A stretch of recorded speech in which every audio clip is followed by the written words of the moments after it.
watch this topic in Hindi, skip the video to 3 minutes and 25 seconds.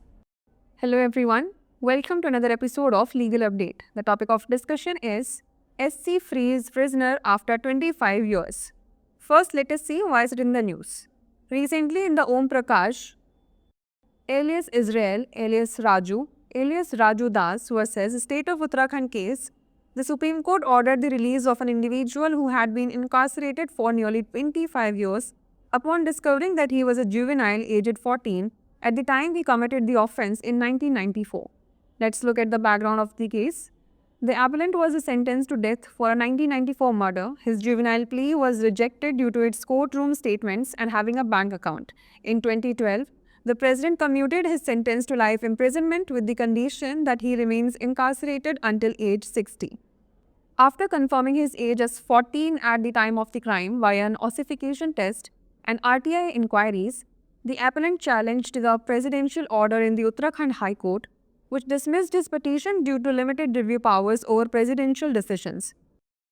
He continues to contest the High Court's decision, maintaining his claim of juvenility at the time of the offence. The court observation was as follows. The bench of Justice M.M. Sundaresh and Justice Arvind Kumar criticized the High Court for ignoring the provisions under the Section 9, subsection 2 of the Juvenile Justice Act 2015, which allow for juvenility claims at any stage of judicial proceedings. The court lamented the nearly 25 years of wrongful imprisonment and directed immediate corrective measures for the appellant's rehabilitation and reintegration into society. Let's know more about Section 9, subsection 2 of the Juvenile Justice Act 2015. If an individual charged with an offence claims or is deemed by the court to have been a minor at the time the offence was committed, the court is mandated to conduct an inquiry. This involves gathering necessary evidence to ascertain the individual's age at the time of the offence and must document a formal finding of the determined age. Claims of juvenility can be raised at any stage of the judicial process, including after a case has been finally resolved. These claims must be evaluated based on the stipulations of the relevant act and its rules, regardless of whether the individual has reached adulthood by the start or before the enactment of this act. Let's now discuss some case laws related to it. Abuzar Hussain vs. State of West Bengal 2012. The Supreme Court held that a claim of juvenility can indeed be raised at any stage of criminal proceedings, even after final conviction. Rahul Kumar Yadav vs. the State of Bihar 2024.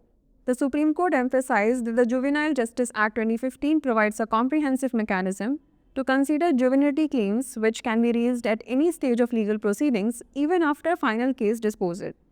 Before we wrap up, here's a question for you. At what stages in the legal process can a juvenility claim be raised? Only before the trial begins?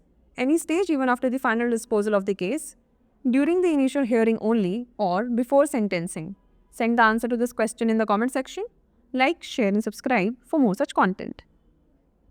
नमस्कार, legal update programme में आपका स्वागत है। आज हमारी चर्चा का विषय है सुप्रीम कोर्ट ने 25 साल बाद कैदी को रिहा किया। सबसे पहले जान लेते हैं यह चर्चा में क्यों है। हाल ही में ओम प्रकाश उर्फ इजराइल उर्फ राजू दास बनाम उत्तराखंड राज्य मामले में सर्वोच्च न्यायालय ने एक व्यक्ति को रिहा करने का आदेश दिया जो लगभग 25 वर्षों से जेल में बंद था। यह पता चलने पर कि वह 1994 में अपराध करते समय 14 वर्ष का किशोर था। चलिए जान लेते हैं मामले की पृष्ठभूमि। अपीलकर्ता को 1994 में हुई हत्या के लिए मौत की सज़ा सुनाई गई थी। उसके नाबालिग होने की दलील को कोर्ट में दिए गए बयानों और बैंक खाता होने के कारण खारिज कर दिया गया था। 2012 में राष्ट्रपति ने उनकी सज़ा को आजीवन कारावास में बदल दिया, इस शर्त के साथ कि वह 60 वर्ष की आयु तक जेल में रहेंगे। अस्थीकरण परीक्षण और RTI पूछताछ के माध्यम से अपराध के समय उसकी आयु 14 वर्ष होने की पुष्टि होने के बाद अपीलकर्ता ने उत्तराखंड उच्च न्यायालय में राष्ट्रपति के आदेश को चुनौती दी, जिसने राष्ट्रपति के निर्णयों पर सीमित समीक्षा शक्तियों के कारण उसकी याचिका को खारिज कर दिया। वह उच्च न्यायालय के निर्णय को चुनौती देते हुए अपराध के समय अपने नाबालिग होने के अपने दावे पर कायम है।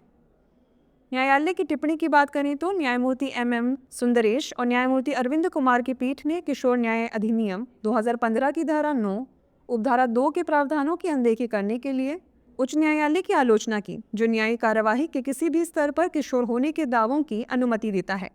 न्यायालय ने लगभग 25 वर्षों तक कारावास में रहने पर खेद व्यक्त किया और अपीलकर्ता के पुनर्वास और समाज में पुनः एकीकरण के लिए तत्काल सुधारात्मक उपाय करने का निर्देश दिया।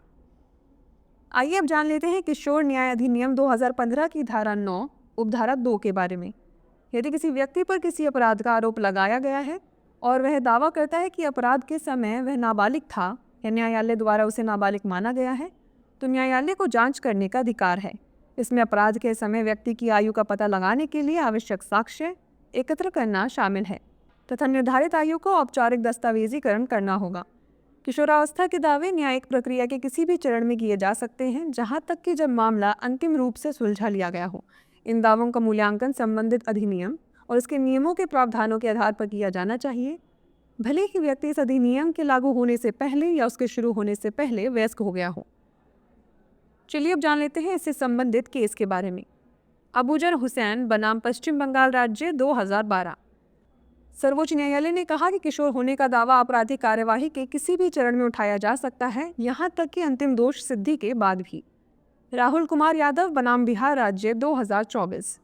सर्वोच्च न्यायालय ने इस बात पर जोर दिया कि किशोर न्याय अधिनियम 2015 किशोरता संबंधी दावों पर विचार करने के लिए एक व्यापक तंत्र प्रदान करता है, जिसे कानूनी कार्यवाही के किसी भी चरण में, यहाँ तक कि अंतिम मामले के निपटान के बाद भी उठाया जा सकता है। आइए अब नोट कर लेते हैं अभ्यास प्रश्न।